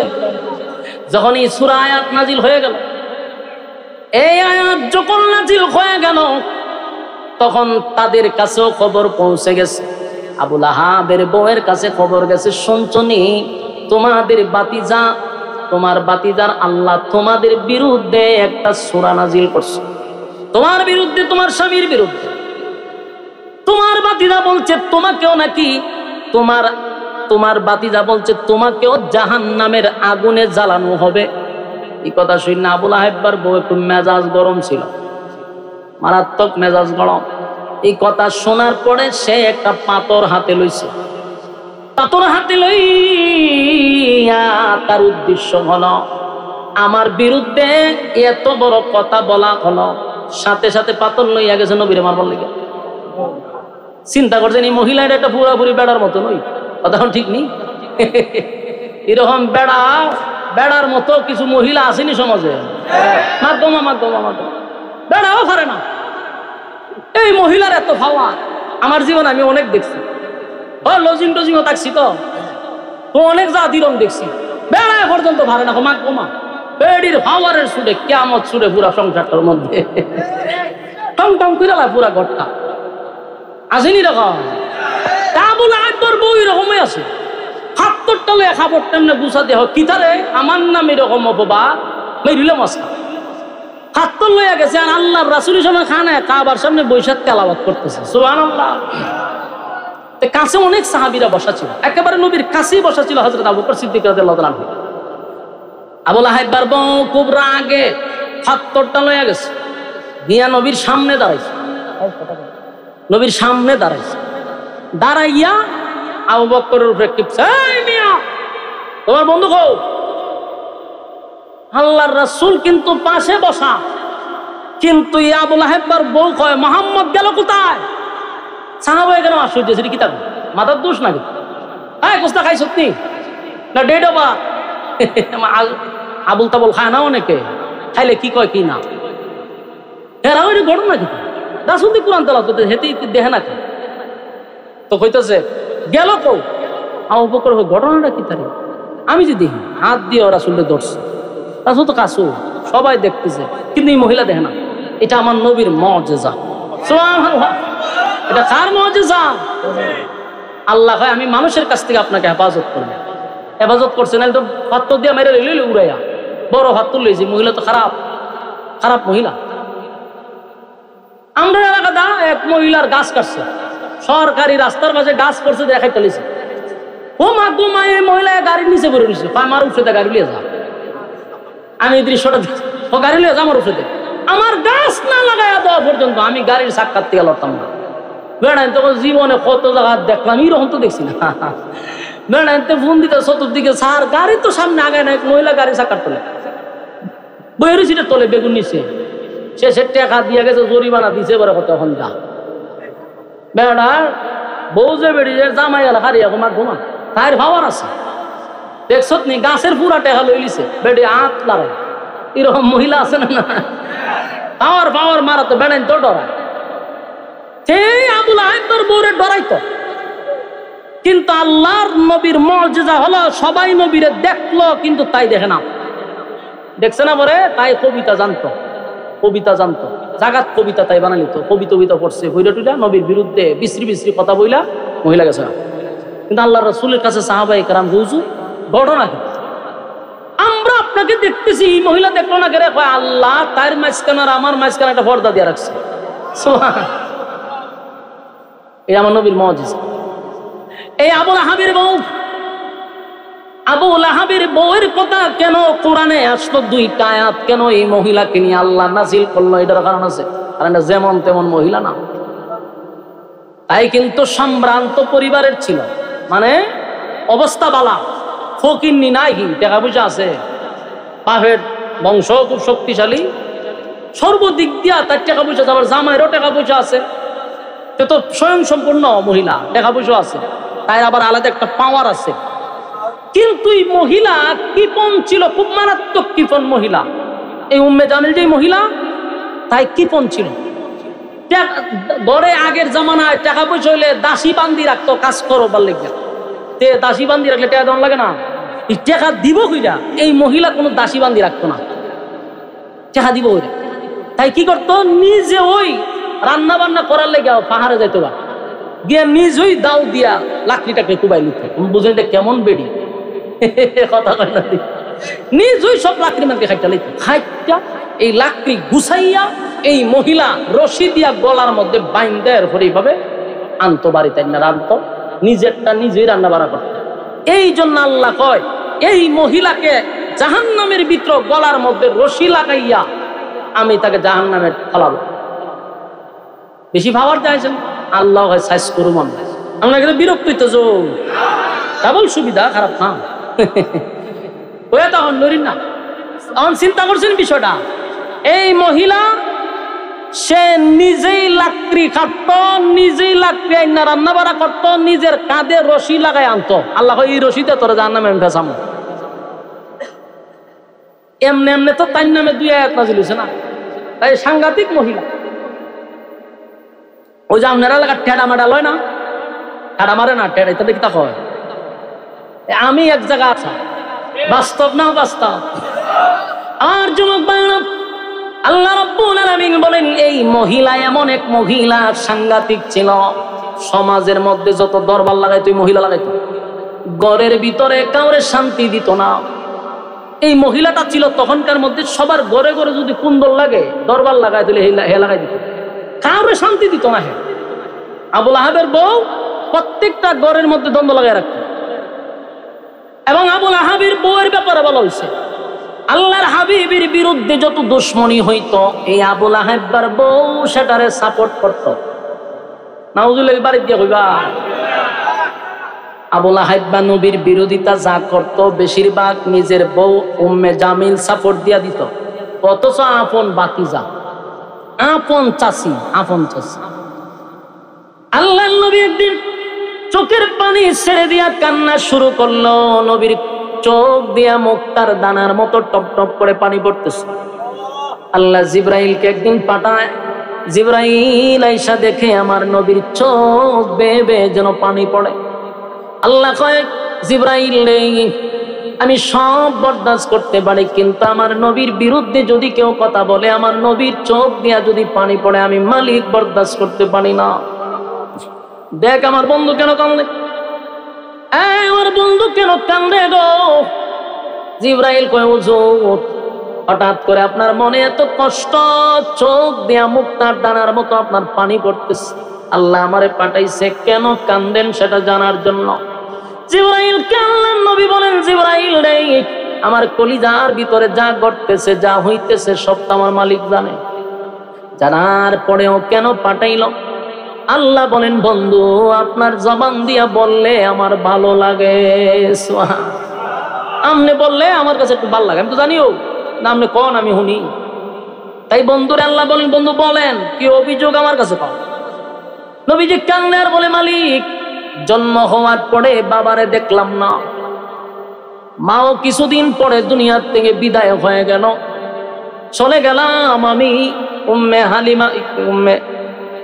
হালিমাতুস সাদিয়ার বাড়িতে। সেখানে দীর্ঘদিন পরে আইসা মায়ের কাছে কিছুদিন যেতে না যেতেই আমার মাও দুনিয়ার থেকে বিদায় হয়ে গেল। ছিলাম দাদার কাছে, দাদা কিছুদিন লালন পালন করার পরে সেই দাদা দুনিয়ার থেকে চির বিদায় নিয়ে চলে গেল। আসলাম আমার চাচা আবু তালেবের কাছে। আবু তালেব আমার চাচা আমার লালন পালন করলো, মহব্বত করলো বাবার মতো। আবু লাহাব আমার চাচা, উম্মে জামিল আমার চাচি। কষ্ট লাগে দিনের দাওয়াত লইয়া যখন আমি মানুষের দ্বারে দ্বারে ঘুরি, কত মায়ের আমি খাই, কেউ পাথর দিয়া মারে, কেউ আমার পিছন দিয়া পাগল পাগল বলে, কেউ আমার আঘাত করে, কেউ আমার ঢিল মারে। কষ্ট লাগে না? কারণ আল্লাহর দিনের দাওয়াত দিতে গিয়া মায়ের খাইতে হয়, কথা হয় না? দিনের দাওয়াত, দিন প্রচার প্রসার করতে গিয়া মায়ের খাইতে হয় গো। খিচুড়ি আর বিরিয়ানি খাইয়া দিনের দাওয়াত দেওয়া যায় না, কেক কাটটা দিনের দাওয়াত দেওয়া যায় না। ইতিহাস পড়ে দেখুন, নবী দাওয়াত দিতে গিয়া রক্ত জড়াইল, নবী মায়ের খাইল। তাই নবী বলেন, আমি যখন দিনের দাওয়াত লইয়া মানুষের দ্বারে দ্বারে যাই গো, আমারে মানুষ ঢিল মারে, পাথর মারে, গালি দেয়, পাগল বলে, আমার বিন্দু পরিমাণ কষ্ট লাগে না মালিক, কারণ আমি না আপনার দায়িত্ব পালন করি। আমার এই মিশনের জন্য পাঠাইলেন, মিশন সাকসেস করতে হবে, তাই মায়ের খাইলেও কষ্ট লাগে না। কিন্তু আমার তখনই চোখ বেয়ে বেয়ে পানি আসে। যেখানে দাওয়াত দিতে যাই সেখানে আমার চাচা আবু লাহাব আমার উপরে মায়ের দরের আয়োজন করে। আল্লাহর নবী দাওয়াত দেয়, পিছন দিকে আবু লাহাব নবীরে পাথর দিয়া ঢিল মারে। আবু লাহাবের পাথরের আঘাতে নবীর পা মুবারক দিয়া রক্ত পড়া শুরু হয়েছে। বলুন তো দেখি, অপর মানুষে যদি আপনাকে আঘাত দেয় যে কষ্টটা লাগে, এর থেকে বেশি কষ্ট লাগে নিজের মানুষ যদি আপনারে ফুল দিয়া ঢিল দেয়। বাস্তব না বাস্তব? আল্লাহর নবী কান্দে বলেন, মালিক, বাহিরের মানুষ যখন আমার ঢিল মারে গো, আমার মনে মনে মনে মনে মনে মনে ভাবনা ছিল, আমার আপন চাচা আমার সামনে আছে রে, নিশ্চয় আমার চাচা এর তীব্র প্রতিবাদ করবে, নিন্দা জানাবে। কিন্তু আমি তখনই আশ্চর্য হইলাম, বাহিরের মানুষের সঙ্গে আমার কলিজা টুকরা আপন চাচা নিজেই তাদের সঙ্গে পাথর লইয়া আমার ঢিল মারছে। আল্লাহ, এটা আমি বরদাস্ত করতে পারলাম না, আমার নিজের মানুষগুলো আমার এইভাবে রক্তাক্ত করে। আবু লাহাব তো নবীরে আঘাত করতো গো, আর আবু লাহাবের বউ কি করতো? আবু লাহাবের বউ মানুষের কাছে গিয়া কইতো, আমার বাতিজা আমার দুইটা ছেলেরে দিয়া তার সঙ্গে সম্পর্ক করছে, আমার থেকে বেশি মোহাম্মদ রে কেউ চিনে না। সুতরাং তোমরা সাবধান সাবধান, আমাদের বাপ দাদার ধর্ম তোমরা ভুলে যাও না, মোহাম্মদের কথা শুনবে না পাগল। নাউজুবিল্লাহ। চিন্তা করছেন কত খারাপ মহিলা। নবীজির দিনের কাজে বাধা দিত এই মহিলা। সে লাকড়িয়ান্ত পাহাড় থেকে আসার সময় কিছু কাঁটা নিয়ে আসতো, এই কাঁটা গোলা নবীর বাসার সামনে দিয়া রাইকা চলে যেত। আল্লাহর হাবিব এই কাঁটা যখন নবী ফজরের সময় যখন মসজিদের ভিতরে ঢুকতো, খানায় কাবায় যাওয়ার জন্য যখন প্রস্তুতি নিত, নবীর পা মোবারক দিয়া যখন কাঁটাগুলি ঢুকতো, এই মহিলা দূর থেকে চিৎকারি করত আর হাসত আর মজা পাইত। জোরে কন্যা নাউজুবিল্লাহ। আপন চাচি হই নবীর কষ্ট দেখে হাসাহাসি করে রে। নবীর এই কষ্ট দেখে মহিলা বড় আনন্দ পায়। এই মহিলা এত খারাপ, শুধু খারাপ না, মারাত্মক খারাপ। আল্লাহর নবীর কাছে একবার কোরআনের আয়াত আসা বন্ধ হয়েছে, মানে নবীর উপরে আয়াত আসা বন্ধ হয়ে গেছে। কেন বন্ধ হয়েছে? আমার নবী তার ওজন বহন করতে পারে না, লোড নিতে পারে না, তাই নবীর রেস্টের জন্য আল্লাহ বন্ধ করছে। এই মহিলা নবীর কাছে গিয়া কয়, আব্দুল্লাহর পুত্র মুহাম্মদ, তোমার কাছে একটা শয়তান আসতো, এখন দিয়ে আর আসে না। চিন্তা করছেন এই মহিলা? আপন চাচি যখন এইভাবে নবীরে আঘাত করে রে, আমার নবীর কলিজাটা ভেঙে যায়। এখানেই তো শেষ না, এতটুক বইলা শেষ না, আরো কত প্রকার আঘাত আমার নবীরে দিছে। শুনেন, মানুষের কাছে গিয়া কইত মুহাম্মদ হইল আবেতার। মোহাম্মদ আবেতার, তার মানে মোহাম্মদ আটকুড়া। মোহাম্মদের সন্তানগুলি যখন দুনিয়াতে আসে রে, টিকে না, সবগুলা মারা যায়, তার বংশ থাকবে না। মোহাম্মদ দুনিয়া থেকে বিদায় হয়ে গেলে তার নাম নেওয়ার মতো জমিনে কেউ থাকবে না। আপন চাচি হইয়া মানুষের কাছে বলে, তোমরা অনর্থক তার অনুসরণ করো, কারণ সে যদি দুনিয়া থেকে বিদায় হয়ে যায় তার নাম নেওয়ার মতো কেউ থাকবে না। মুহাম্মদ হইল আবেতার। আল্লাহর নবীর চোখ দিয়া পানি পড়ে। আল্লাহ তখন জিবরাইলে পাঠায়। নবীর চোখের পানি দেখে আল্লাহ বলেন, নবী গো, কান্দেন না গো নবী, আপনাকে আপনার চোখের পানি দেখলে আমি আল্লাহ বরদাস্ত করতে পারি না গো নবী। কেন কান্দেন, কেন কান্দেন, কেন কান্দেন? যতবার আপনার বিরোধিতা করছে গো নবী, আমি আল্লাহ প্রতিবাদ করছি। কেউ যদি আপনার বিরোধিতা করছে, আমি না আল্লাহ প্রতিবাদ করলাম, তাহলে কেন কান্দেন? আল্লাহ নবী বলেন, মালিক এখন আমারে তারা আটকুড়া আবেতার বলে গালি দেয়। আল্লাহ তখন আয়াত নাজিল করে বলেন, ফাসাল্লি লিরাব্বিকা ওয়ানহার ইন্না শানিআকা হুয়াল আবতার। দেখেন, বারবার নবীর বিরুদ্ধে কথা বলে, আল্লাহ বারবার প্রতিবাদ করে। তারা বলছে আবেতার, আল্লাহ বলেন ইন্না শানিআকা হুয়াল আবতার, নিশ্চয়ই তারা আবেতার, তারা নির্বংশা, তারা লেস কাটা, তাদের বংশ নাই। এই পৃথিবী যতদিন থাকবে গো নবী, আমি আল্লাহর নাম যতদিন থাকবে, আপনি নবীর নাম আমি ততদিন রাখবো। সুবহান। আমার যুবক ভাইয়েরা, আমার ভাইয়েরা, কথাগুলি মনোযোগ দিয়ে শুনেন। তারা যখন নবীর আবেতার বলছে, আল্লাহ প্রতিবাদ করছেন, নিশ্চয়ই তারা আবেতার, নিশ্চয়ই তারা নির্বংশা। কেন নির্বংশা? কারণ এই পৃথিবী যতদিন থাকবে আপনার নাম থাকবে, কিন্তু তাদের নাম নেওয়ার মতো আমি আল্লাহ জমিনে কাউরে রাখবো না। বলুন তো দেখি, আপনাদের সন্তান হইলে পরে কি আবুল আহাব রাখেন? কথা হইল আব্দুল উজ্জা রাখেন? কোন হিন্দুর ছেলের নাম আমি আব্দুল উজ্জা শুনি নাই, আবুল আহাব শুনি নাই। কারণ নাম আবুল আহাব হয় না রে, হিন্দুরাও রাখে না, না রাখছে? কোন হিন্দুর ছেলের নাম হচ্ছে আবুল আহাব? আল্লাহ কয় তাদের নাম নেওয়ার মতো জমিনে কেউ থাকবে না, কিন্তু কিয়ামত পর্যন্ত আপনার নাম মানুষের জবানে থাকবে, সেকেন্ডে সেকেন্ডে আপনার নাম উচ্চারণ হবে। গোটা পৃথিবীতে আল্লাহর হাবিবের কত উম্মত, এই যে আমরা ওয়াজ মাহফিলে বৈশা রইছি, কতবার আমার আপনার নবীর নাম এখানে নিতেছি। আমার নবীর নাম শোনা মাত্র আমরা বলি সাল্লাল্লাহু আলাইহি ওয়াসাল্লাম। এরকম আপনি আমার মতো হাজার হাজার কোটি মানুষ এই মুহূর্তে নবীর দুরূদ সালাম রওজায় পৌঁছায়া দিচ্ছে। অথচ বেঈমানের বাচ্চাগুলি বলছে আল্লাহর হাবিবের নাম নেওয়ার মতো কেউ থাকবে না, কেউ থাকবে না।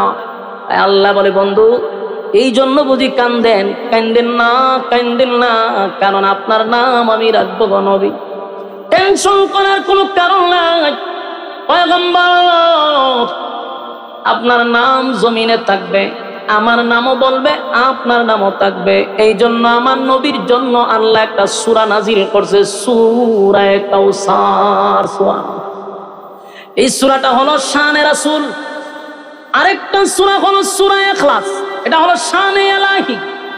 একটা হলো আল্লাহর শানে, আরেকটা হলো বন্ধুর শানে। জোরে জোরে কম সুবহান। আল্লাহর জন্য একটা সূরা নাজিল করলো, আবার বন্ধুর জন্য আরেকটা সূরা নাজিল করলো। সূরা ইখলাসের ভিতরে যারা তাফসীর পড়বেন, বাংলাতেও পাওয়া যায়, পড়ে নিবেন। এখানে আল্লাহর সম্মান ছাড়া আর কোনো কথা নাই, শুধু আল্লাহর সম্মান। এই জন্য এটাকে শানে ইলাহি বলা হয়, আল্লাহর প্রশংসা, আল্লাহর একত্ববাদ।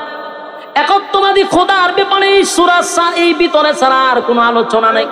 আর সূরা কাউসারের ভিতরে ঢুকে দেখবেন শুধু নবীর শান, মান, মর্যাদা নিয়ে আলোচনা। আল্লাহ কয়, বন্ধু কেন আপনি কষ্ট পান? সব জায়গায় তো আমি আপনারা রাখছি, এদেরকে আপনি সমালোচনা করতে দেন। এদের সমালোচনায় আপনি মন ভাঙবেন না। যদি মন ভাঙে না, মন ভাঙে, সামনের কাজগুলো কে করবে? তাই পাছে লোকে কিছু বলে, কথা না বলুন, পিছনের লোকের কাজ হইলো কিছু বলা। কথা বল না, দিক পিছনের লোকের কাজ কি? বলা। আপনি যদি এদের কথা শুনতে যান, সামনে আগাইতে পারবেন? জীবনে যদি সফল হতে চান, তাহলে পিছনে কান না দিয়া সামনে আগান। আপনার গন্তব্যে পৌঁছতে হবে। কারণ পিছনে যে বক বক করে, তার কোনোদিন আপনার জায়গা পর্যন্ত সে পৌঁছতে পারবেও না, পারবে না। বিদায় তো আপনার পিছনে লাগছে, আর আপনি কারো পিছে লাগেন না, এই জন্য আপনাকে সামনে নিতেছে। মাথায় রাখবেন, মন খারাপ করবেন।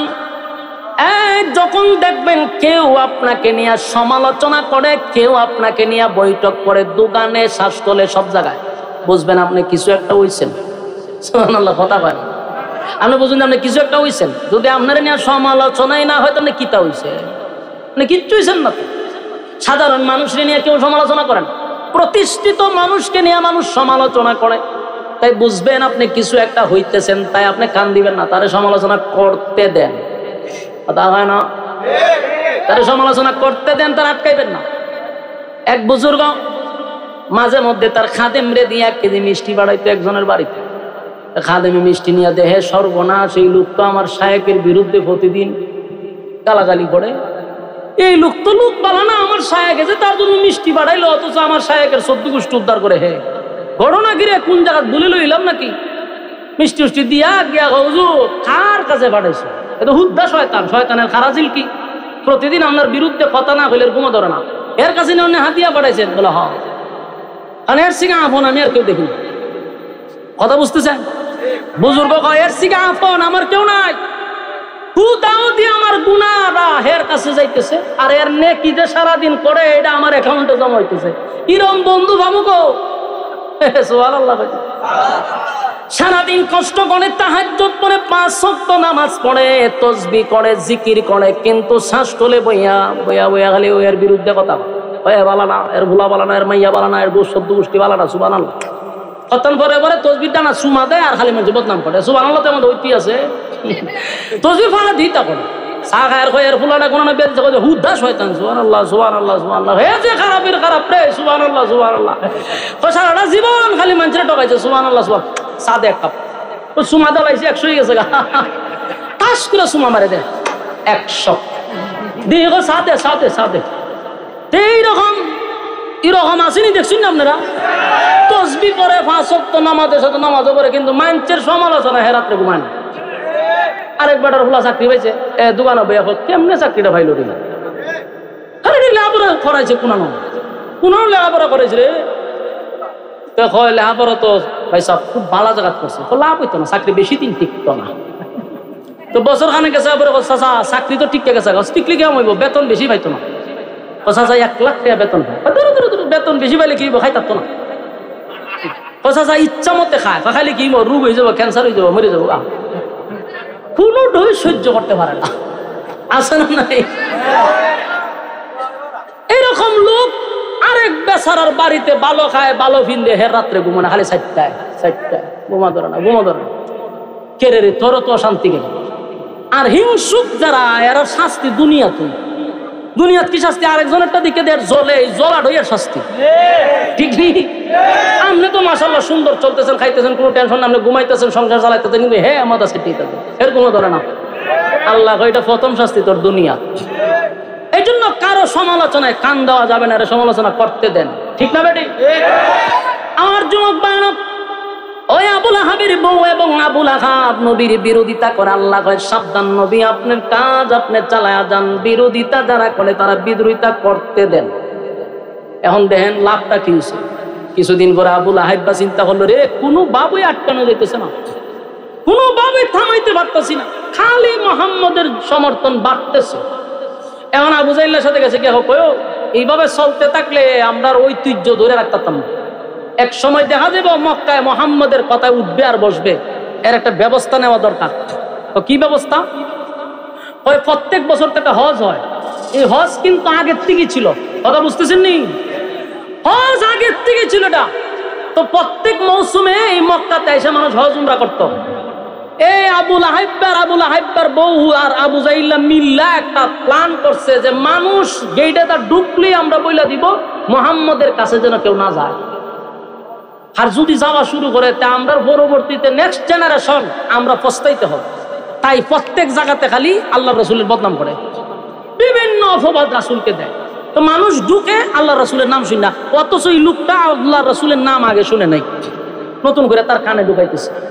মানুষ শুনতে শুনতে কয় লোকটার একটা নজর দেখে যায়, যেহেতু হজ উমরা শেষ, আমরা তো দেশে চলে যাবো, একটু দেখে যায়, এত নাম শুনলাম, দেখা দরকার।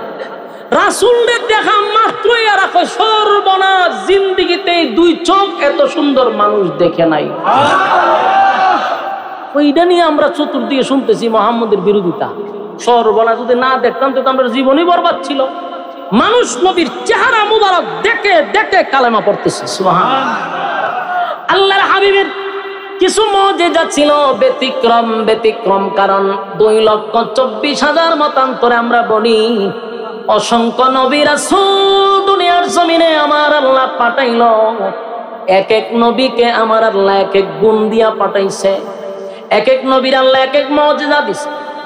এই মুসা আলাইহিস সালাতু ওয়াস সালামের মুজিজা হলো হাত থেকে লাঠি যখন জমিনে পড়ে যায় বিশাল এক সাপ হইয়া দাঁড়ায়া যায়।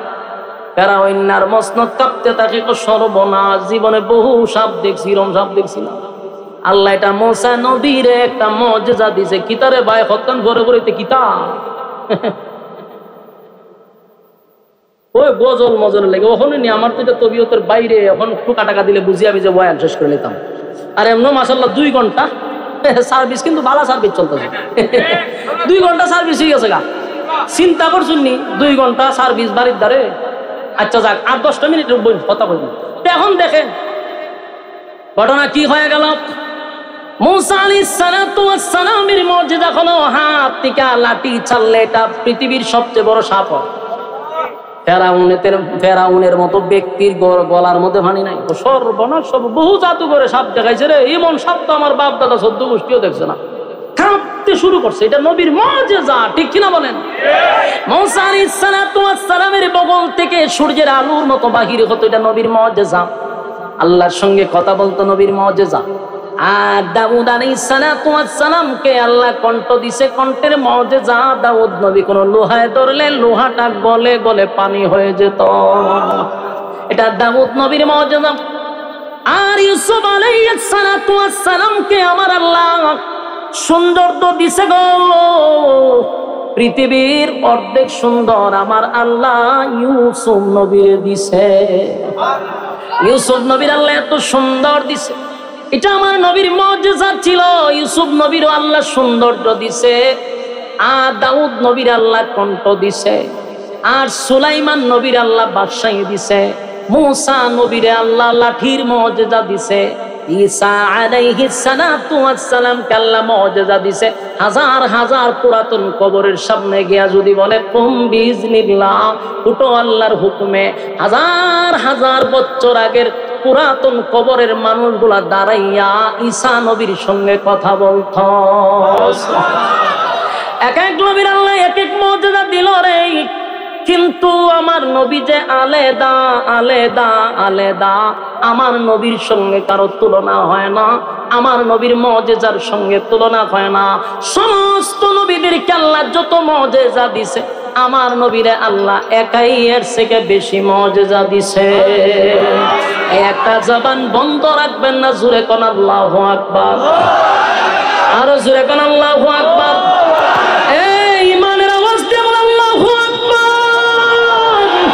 আমার নবীর চেহারা এত সুন্দর, ইউসুফ নবীর আল্লাহ সৌন্দর্য দিছে গো। ইউসুফ নবীর চেহারা দেখা সম্ভ্রান্ত পরিবারের মেয়েরা হাতের আঙ্গুল কেটে ফেলল। আম্মা জানা এসা বলেন, সেই মজলিসে যদি ইউসুফ নবী না থাইকা আমার স্বামী মুহাম্মাদুর রাসূলুল্লাহ সাল্লাল্লাহু আলাইহি ওয়াসাল্লাম উপস্থিত থাকত, মিশরের মেয়েরা আঙ্গুল নড়ে মিশরের মেয়েদের কলিজা টেনে বাহির করত। আমার নবীর চেহারা এত সুন্দর, ইউসুফ নবীর শুধু চেহারা শুধু চেহারা শুধু চেহারা দেখা কেউ কালেমা পড়ে নাই, কেউ কালেমা পড়ে নাই। আর আমার নবীর চেহারা মুবারক দেখা কালেমা পড়ছে। দাউদ নবীর শুধু কণ্ঠ শুই না কেউ কালেমা পড়ে নাই, আমার নবীর কণ্ঠ শুই নাও কালেমা পড়ছে। যখন বেঈমানরা নবীর চেহারা এক নজর দেখতো আর বলতো এমন সুন্দর মানুষ হতে পারে না, উনি মানুষ নয়, উনি আল্লাহর পাঠানো পয়গম্বর। পড়ায়া দেন লা ইলাহা ইল্লাল্লাহু মুহাম্মাদুর রাসূলুল্লাহ সাল্লাল্লাহু আলাইহি ওয়াসাল্লাম। আমার নবীর চেহারা দেখে আর কালেমা পড়ে। আল্লাহ বলে, বন্ধু চিন্তার কোনো কারণ নাই গো, যত বিরোধিতা করবে তত আপনার সম্মান আর মর্যাদা আমি বাড়াইতে থাকবো, বাড়াইতে থাকবো, বাড়াইতে থাকবো। তারা বিরোধিতা করে, আমি আল্লাহ আপনার সম্মান বাড়ায়া দেই। আমার যুবক ভাইরা, আবুল আহাবের বউ দুজন কিন্তু চেষ্টা কম করে নাই। এই জন্য আল্লাহ বলেন, আবুল আহাব রে আমার বন্ধু ধ্বংস হবে না, বরং তুই ধ্বংস হয়ে গেছস। আল্লাহ বলেন, তোর দোনো হাত ধ্বংস হয়ে গেছে, তুই ধ্বংস হয়ে গেছ, তোর মাল আওলাদ কোনোটাই কাজে আসবে না, আসে নাই। আবুল আহাবের বদরের যুদ্ধের পরে আবুল আহাবের শরীরে আল্লাহ একটা রোগ দিছে, এটার নাম হলো বসন্ত রোগ। কি রোগ? আবুল আহাবের বসন্ত রোগ হয়ে গেল। আরব দেশের তখনকার একটা সিস্টেম ছিল, বসন্ত রোগটারে তারা খুব ভয় পাইত, মনে করত এই রোগটা যার হয় তার কাছে গেলে তার রোগ হবে, তাই এটারে শ্বাস রোগ মনে করত। আবুল আহাবের কাছে কেউ যায় না গো, কেউ যায় না, কেউ যায় না। এই লোকটা এই রোগে আক্রান্ত হইয়া একটা সময় আবুল আহাব মারা গেল। মারা যাওয়ার পরে তার সন্তানগুলা বাবার কাছে যায় না, ওই রোগের ভয়ে বাবার কাছেও যায় না। বলুন তো দেখি, এই সন্তান দিয়া কি আবুল আহাবের কোনো উপকার হয়েছে? আবুল আহাবের কাছে সন্তান যায় না, তারা বাড়ি ঘর ছেড়ে চলে গেছে, লাশটা পচে গলে গেছে, কিন্তু কেউ তারে দাফন করে না। একটা সময় তার সন্তানগুলি আইসা অন্য মানুষ বাড়া কইরা আইনা তার বাবারে একটা গাতা করিয়া খনন কইরা মাটি খনন করে বাঁশ দিয়া ডাক্কাইয়া, হাত দিয়া ধরছে না, বাঁশ দিয়া দূর থেকে নাকে দইরা এইভাবে গর্তের ভিতরে ফালাইয়া ছাপা মাটি দিছে। বলুন তো দেখি, যে সন্তান নিয়ে গর্ব করত, যে মাল দিয়া সে গর্ব করত, এই মাল আওলাদ কি তার কোনোটাই কাজে আসছে? আল্লাহ কয়, তোর মাল আওলাদ কোনোটাই কাজে আসবে না, আসে নাই, আসে নাই, আসে নাই। আবুল আহাবের জিন্দেগি বরবাদ আমার নবীর বিরুদ্ধে লাইয়া, আমার নবীর বিরোধিতা কইরা সে সাকসেস হইছে না ধ্বংস হইছে?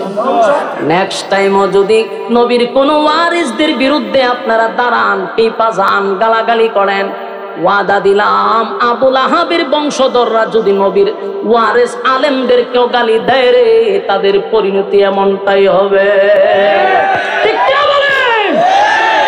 এই বাংলাদেশে যদি কোন আলেমদের বিরুদ্ধে কেউ গালি দেয়, রাজপথে নামতে বাধ্য বাধ্য হব ইনশাআল্লাহ। আর একটা কথা হলো, ওই বেয়াদব যদি প্রকাশ্যে ক্ষমা না চায়, আমি বলবো আব্দুল মালিক সাহেবের ছাত্র যেই পরিমাণ বাংলাদেশে আছে, তারা যদি কেঁপে যায়, আস্তানা থাকবে না। জাতীয় মসজিদের ক্ষতি।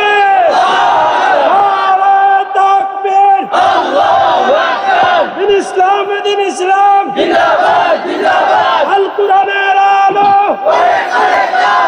আল হাদিসের আলো সুপিয়ারের পক্ষ থেকে শুভেচ্ছা, মাস্টার বাড়ির পক্ষ থেকে শুভেচ্ছা। সম্মানিত সুধী, মূল কথা হলো ওয়াজ নসিহত থেকে আমরা যে বিষয়গুলো শিখলাম, এটা হলো 1 নাম্বার, ধন সম্পদ দিয়া কেউ গর্ব করবেন না। এই গর্বটা ছিল আবুল আহাবের। সন্তান নিয়ে কেউ গর্ব করবেন না, এই সন্তানের গর্ব ছিল আবুল আহাবের। তাই সুসন্তান তৈরি করুন, মাদ্রাসায় পড়ান, দ্বীনি ইলম শিক্ষা দেন। কোনদিন সন্তান এরকম বেয়াদব হবে না। আল্লাহ আমাদের সন্তানগুলোকে নেককার বানায় দেব, আমাদের সন্তান এবং বিবি বাচ্চাকে আল্লাহ নেককার বানায় দেব, আমিন। সম্মানিত সুধী, আপনাদের ব্রাহ্মণবাড়িয়াতে বড় বড় মাদ্রাসা, হক্কানি উলামায়ে কেরাম, এটা ব্রাহ্মণবাড়ি একটা উর্বর জমিন, এখানে আলেম তৈরি হয়। ব্রাহ্মণবাড়িয়া ওয়াজ করলে শ্রোতা যদি হয় 1000, এর মধ্যে 500 টাকা আলেম, ঠিক নেই? সুতরাং এটা আলেমদের এলাকা। আলেম উলামাদের এলাকায় যদি আমাদের কোনো বিজ্ঞ আলেমদেরকে কেউ গালি দেয়, ঘরে বসে কি আমরা ললিপপ কামু? হয় আমরা আন্দোলন করে বলে আমরা বলি উগ্র। তো উগ্র আমার উস্তাদের বিরুদ্ধে তুই কথা বলবি, আমরা কি করবো? এটা বাপরে গালি দিলে যদি সন্তান প্রতিবাদ না করে, এটা সুসন্তান না কুসন্তান? উস্তাদরা গালি যদি দিলে ছাত্ররা বসে থাকে, এটা কি সুছাত্র?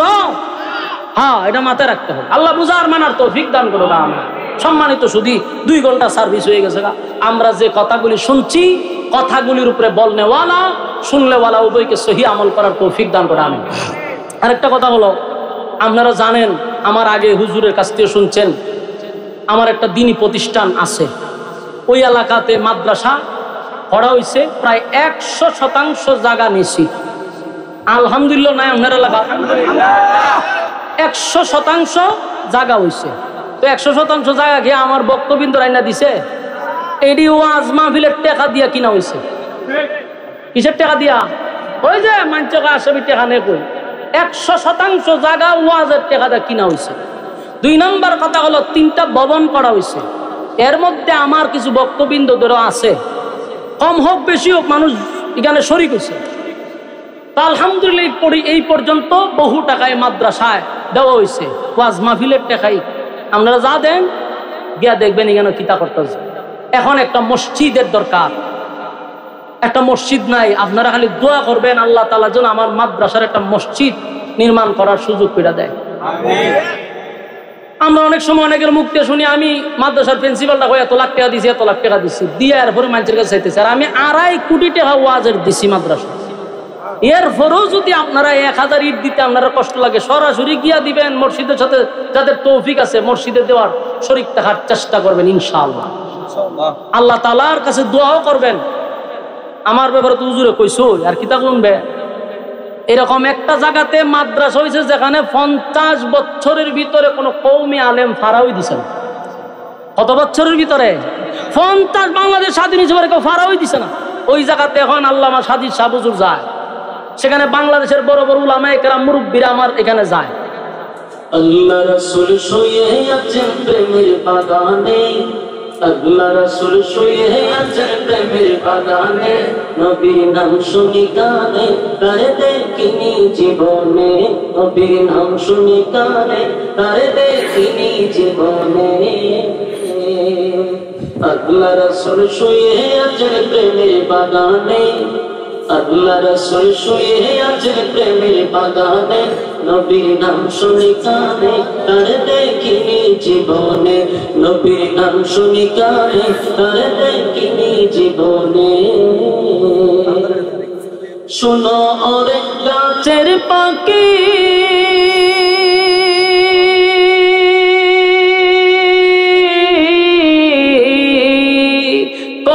কেন ডাকা ডাকি শুনো ওরে গাছের পাখি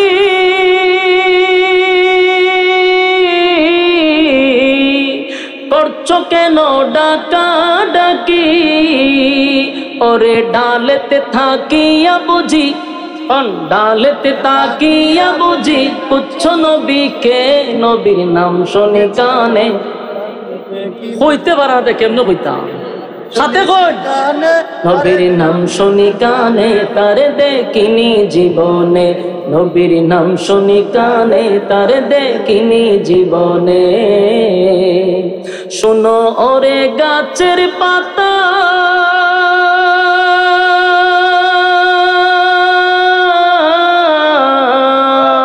করছো কেন নরা চরা শোনো ওরে গাছের পাতা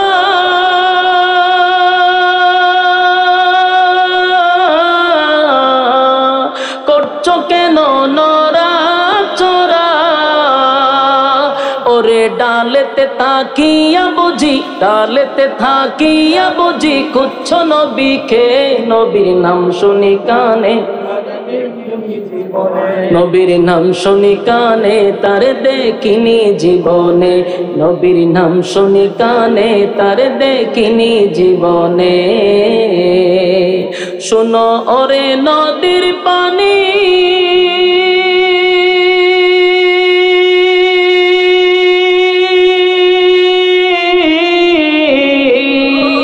করছো কেন ছুটা ছুটি শোনো ওরে নদীর পানি